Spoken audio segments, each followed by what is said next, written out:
the Republican nomination. Yes. Pretty good campaign you ran. Thank you. I mean, you beat, what, 17, 18 different opponents, senators, governors, some good senators. Of course, you had a pretty good candidate. The best. Pretty good candidate who I think has done a great job as president of the United States. After you left the campaign, I think you left in June of 2016, after you left the head of the campaign, were you still involved with the campaign throughout the rest of the election, all the way up through November 8th, 2016? Yes. In that entire time. So you were part of the campaign operation at some level or another from January 2015 to November 8th, 2016. During that entire time, did you guys ever work with Russia to impact the election? No. And you know what's interesting, Mr. Lewandowski? When Jim Comey was asked that same question, sitting at that same table, he gave the same answer. When Bob Mueller was asked that same question, sitting at that same table, he gave the same answer. Falsely accused, the president is falsely accused of colluding with a foreign state to impact the election. Jim Comey, when we deposed him at that very table, said after 10 months of investigation, we didn't have a thing. Bob Mueller gets named special counsel. He wastes $30 million of taxpayer money, 22-month investigation. He sits at that table just a few weeks ago and gives the same darn answer. These guys over here, they don't care. They don't care. They don't want to get to what Mr. Chavez said. They don't want to figure out how the false accusation happened. They just want to drag people in front of this committee and keep trying to find some way they can go after the president. Let's go back to the process that the ranking member raised. Did you testify in front of the Senate Intel Committee in 2017? Yes. Did you testify in front of the House Intelligence Committee in 2017? Yes. And you went before the special counsel and answered his questions in 2018, is that right? It is. And you did that all voluntarily? Yes. No subpoena? No, sir. You said, I'm willing to comply, give answers, answer all the questions you got.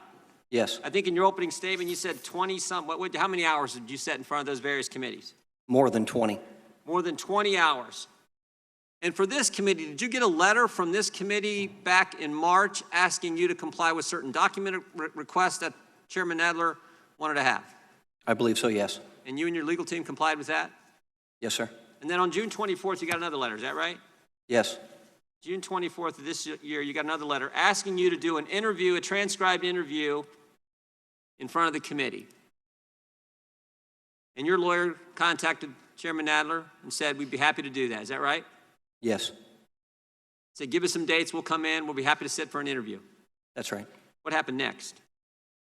Next, about 5 weeks ago, the committee issued a subpoena for my appearance. So you're willing to come voluntarily, just like you did with Senate Intel, House Intel, just like you did for Bob Mueller, for the special counsel, 20-some hours. You're willing to do that all. You complied with when they asked you for certain documents, and then when they want you to come in for an interview, you said, all right, sure, we'll do it. They hit you with a subpoena. Correct. And then they start calling you names, saying, close up that book, answer the question, start treating you this way. Kind of interesting. They're the ones who started it. They're the ones who slapped you with a subpoena when you were willing to come here voluntarily. I was. And then they question what the demeanor you bring here today. I mean, first they changed the rules last week in the middle of the Congress, changed the rules of the committee in the middle of the game, and then today they're not even going to follow the rules because the rules they changed last week talk about staff asking questions after members are done. We got this whole issue with consultants. So maybe we would be better served if we did exactly what Mr. Chavez said. Maybe we would be better served as the House Judiciary Committee if we actually focused on how this whole false accusation started in the first place. What do you think, Mr. Lewandowski? I think it'd be a great idea. Great idea. Maybe the American people would be better served than spending more time investigating something that's already had 32 months of investigation from both Jim Comey and the FBI and Bob Mueller and the special counsel. Maybe we would do that. And you know a great place to start? Great place to start, Mr. Chairman?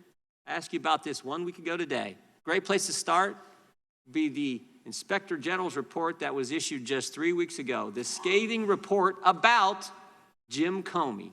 That'd be a nice place to start. But when I asked the chairman when we might have an opportunity to question Mr. Horowitz, he said, I don't know. I haven't thought about that. Of course you haven't thought about that. Too busy trying to impeach the president. Too busy slapping subpoenas on Corey Lewandowski. Of course you haven't thought about. That's what the committee should be focused on. I yield back. Gentleman yields back. The gentleman from Georgia. Thank you, Mr. Chairman. Mr. Lewandowski, you are about like a fish being cleaned with a spoon. It's very hard to get an answer out of you. But let me ask you this, sir. Based on the president's past statements, everybody knows that the president does not like for anybody to take notes when he's talking. In fact, he asked lawyers not to take official notes, and you're aware of that, correct? I'm aware of the public account, sir. All right, fair enough. But when the president met with you in the Oval Office one-on-one on June 19th, 2017 to dictate a message to Attorney General Jeff Sessions, he told you to, quote, write this down. Isn't that correct? That's accurate. And